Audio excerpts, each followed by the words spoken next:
Olá, no vídeo de hoje eu vou falar um pouquinho sobre os gregos na antiguidade.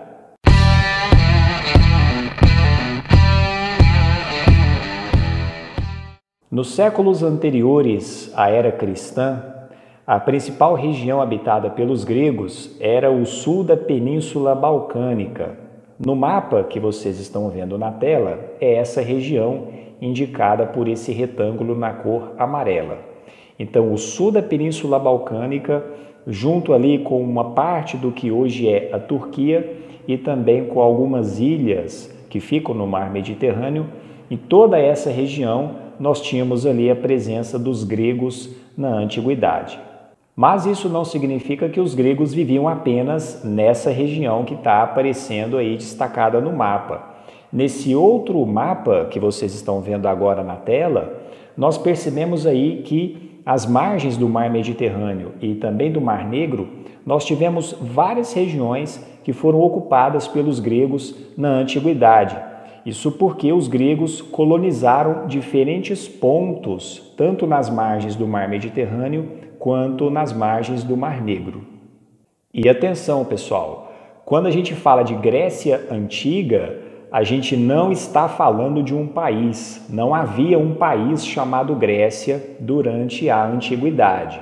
A Grécia hoje é um país, tem um governo, um território delimitado e tudo mais. Mas quando nós estamos falando, dos séculos anteriores à era cristã, nós estamos falando de uma época na qual os gregos viviam de maneira, eles viviam espalhados por várias regiões.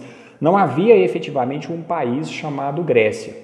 Tanto que na antiguidade, o termo grego, era usado para se referir a qualquer pessoa que falasse a língua grega, o idioma grego, não importando a região onde essa pessoa vivia, onde essa pessoa morava. Então, os gregos na antiguidade, eles viviam espalhados. O que eu estou tentando dizer para vocês é que na chamada Grécia Antiga nós tínhamos uma grande fragmentação política. O que nós tínhamos eram várias cidades, cada uma com autonomia política, as próprias leis, o próprio governo e, portanto, essas cidades funcionavam como cidades-estado. Nesse novo mapa que vocês estão vendo agora na tela, nós podemos observar algumas dessas cidades-estado gregas da antiguidade. Vejam, nós temos aqui, por exemplo, Atenas, Olímpia, Argos, Esparta, Corinto, que aparece aqui também. Então, cada uma dessas cidades tinha sua autonomia. Portanto, os gregos não formavam um país chamado Grécia na antiguidade. Eles viviam divididos e espalhados aí por essas cidades-estado gregas. Em grego, polis era a palavra usada para se referir a cada uma dessas cidades-estado que nós vimos no mapa anterior. O termo polis era basicamente o lugar onde vivia o povo, o demos. E percebam que para os gregos na antiguidade, a noção de povo passava pelos laços de parentesco, pelos laços de sangue. O demos que habitava a polis, ele era composto, na verdade, por várias famílias. E aí você tinha grupos de famílias, que cada um desses grupos formava um clã. E aí os vários clãs formavam fratrias. Essas diversas fratrias formavam, por sua vez, as tribos. E o conjunto das tribos finalmente formava o demos, o povo que vivia na cidade, que vivia na polis. Então vejam que a noção de povo, ela começa na família, A família, portanto, era a base a partir da qual a sociedade de uma polis era constituída. E como essas relações de parentesco eram importantes para os gregos, geralmente nas cidades-estado gregas os estrangeiros eram marginalizados. O que eu estou querendo dizer com isso? Geralmente, os estrangeiros não tinham os mesmos direitos, os mesmos prestígios, os mesmos privilégios do que as pessoas que eram nascidas na cidade.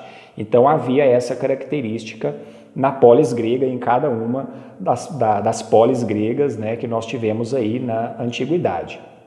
Outro ponto também importante é o fato de que na polis havia a presença de uma cultura comum, que dava ali, portanto, uma certa ligação entre as pessoas, e nós tínhamos aí o conjunto de leis que valia dentro da polis. Então, na polis, todo mundo tinha que seguir as leis daquela polis. A sociedade da polis era organizada de maneira hierárquica. Se vocês observarem essa pirâmide social, né, que aparece na tela aí, vejam só quem estava no topo. O rei da cidade junto com a nobreza, os grandes donos de terras. Abaixo nós tínhamos os trabalhadores livres, os artesãos e os pequenos proprietários. E nas camadas mais inferiores nós tínhamos os servos e os escravos. Lembram-se que eu falei que os estrangeiros geralmente eram marginalizados? Pois bem, muitos escravos eram estrangeiros. Não todos, mas muitos eram estrangeiros. E por que isso acontecia? Porque os gregos muitas vezes se envolviam em guerras com outros povos. Então, quando uma cidade grega derrotava uma outra população, aquela população muitas vezes era escravizada pelos gregos que haviam vencido a guerra. Então, na polis grega era comum a existência aí de escravos. A polis grega também tinha uma característica interessante, que era a sua organização espacial. Geralmente, cada polis grega tinha duas áreas muito bem definidas, Acrópole e Haste. Se vocês observarem esse esquema que está aparecendo na tela, vejam que a área chamada Acrópole era a parte mais alta da cidade, onde você tinha os templos, os lugares cívicos importantes, enfim.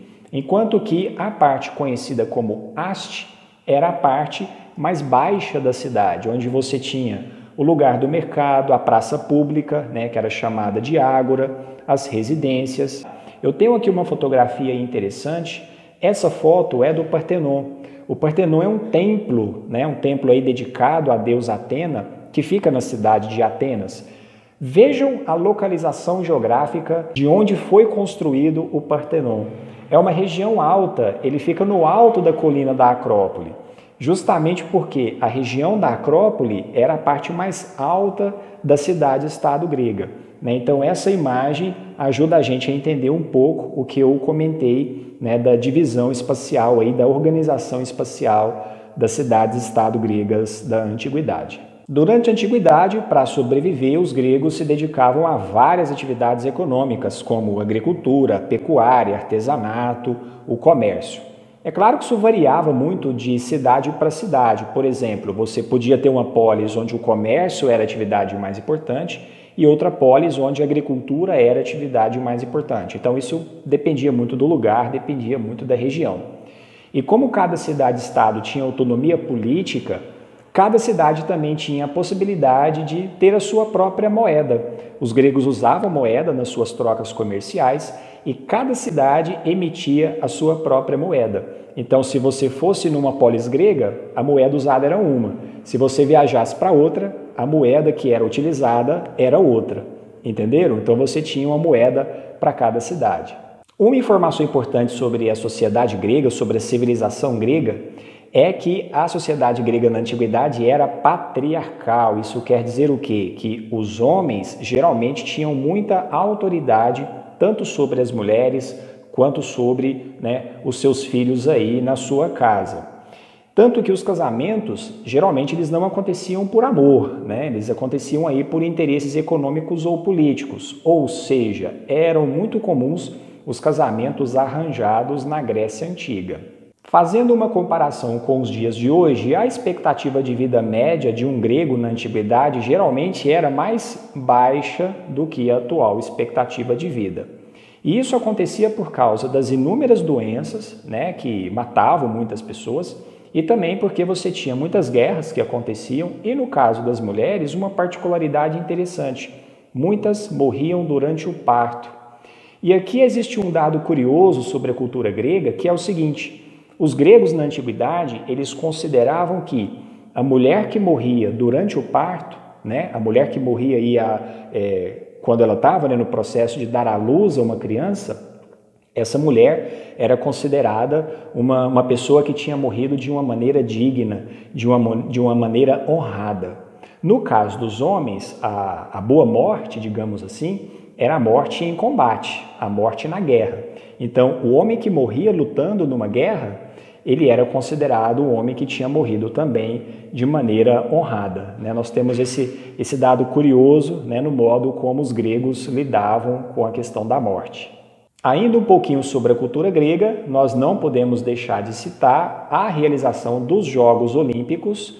Hoje nós temos, né, até os dias de hoje, a realização das Olimpíadas. Pois bem, os Jogos Olímpicos, na verdade, são uma criação dos gregos, né? É claro que naquela época, na antiguidade, não havia ainda todas as modalidades esportivas que existem hoje, né? A própria relação com o esporte, com a atividade física era outra, mas os Jogos Olímpicos foram aí uma criação dos gregos. E para falar um pouco de religião, a gente não pode se esquecer também que a religião dos gregos era politeísta, ou seja, eles acreditavam em muitos deuses.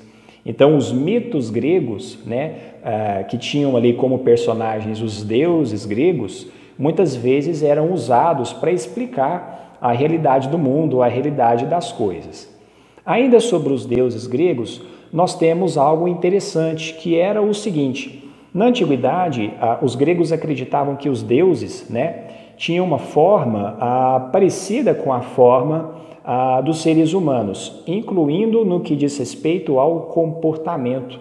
Então, quando você analisa a mitologia grega, é muito curioso porque os deuses gregos, né, eles enganam uns aos outros, eles têm raiva, eles sentem ódio, né, quer dizer, eles manifestam comportamentos que não são muito diferentes dos comportamentos humanos. Nessa imagem aqui, eu tenho até um conjunto de ilustrações, né, que mostram algumas representações dos deuses gregos, né? Então vejam aí Afrodite, Apolo, Ares, né? O último, né, do lado direito da fileira de baixo, o Zeus, né, que era uma divindade importantíssima, um deus, né, importantíssimo dentro da mitologia grega.